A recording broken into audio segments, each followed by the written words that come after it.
Maybe Cesar was right too with the not being his daughter thing. I laid down my zombie face on the pillow and slept. The steps went upstairs in a hurry, leaving the kitchen in silence, a messing up in the wardrobes, a fast heel tappings, some funny collision, and steps downstairs. People going into the kitchen greeting with joy, happy clinking, excited yelling. The after-dinner chat took place at the threshing floor next to the lake. Suddenly, an appalling noise hushed up the party. I knew what came next. "Take it easy," Raylan whispered in my ear. I opened my eyes confused, feeling a cold tear sliding down my face.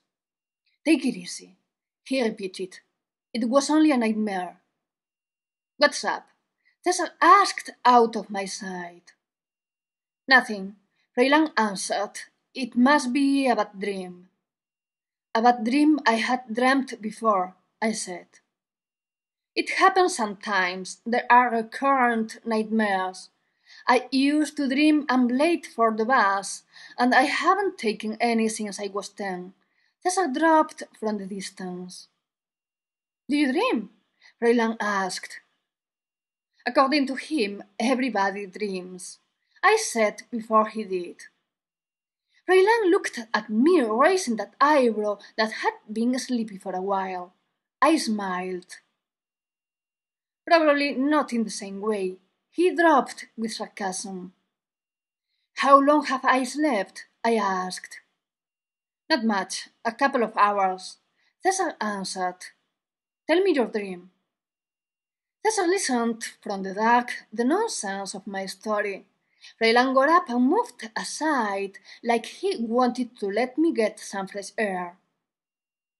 "Is he the same Damian that helped you to run away from the city?" Cesar said, following the storyline. "And the woman?" "I don't know her," I answered.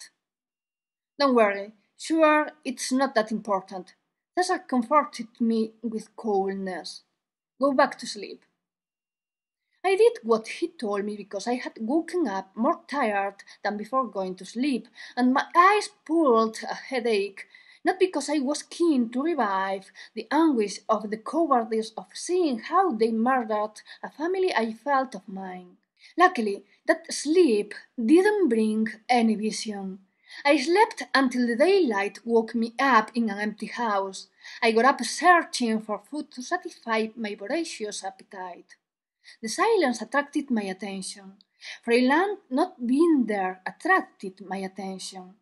Cesar used to leave me alone so I could disappear without making his life difficult. But Freyland?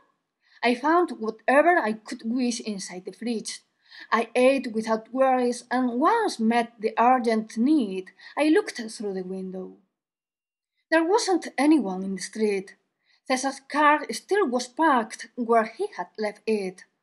I thought I heard noises at the door. I couldn't help getting scared. I don't know if she will be awake already. Raylan was talking in low when they opened the door. "It seems she is," Cesar said, coming into the room. He asked me if I wanted something to eat, acting like a good host, and he confirmed, seeing the crumbs I had left on the kitchen table, I was telling the truth when I said I had had breakfast yet. Raylan thought it would be a good idea I look for old pictures to see if you could recognize something you dreamt of. Cesar explained, showing me a worn-out folder. "You have to be dreaming his life. If not, what's the point of that bond it seems you two have?" Raylan thought. "It's the same it seems you and I have," I said. They looked at each other and laughed at a time.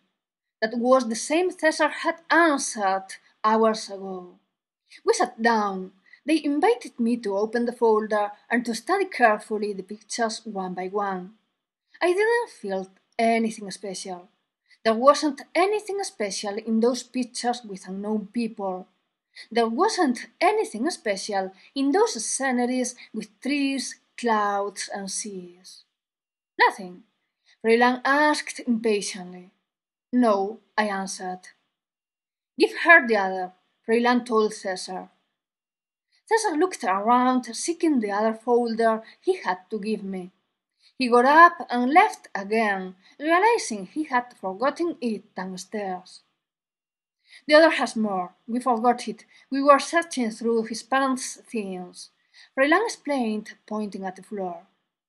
Not later, Cesar came in with a metallic box under his left arm and a folder quite bigger than the former one in his right hand.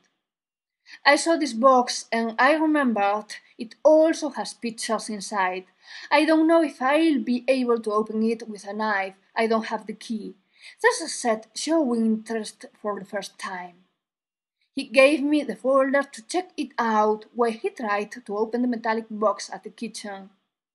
The results weren't good either. Even some of the houses and the fiestas in the woods were, in some extent, like the ones I had read about. Nothing! Freiland got impatient. I made a negative gesture.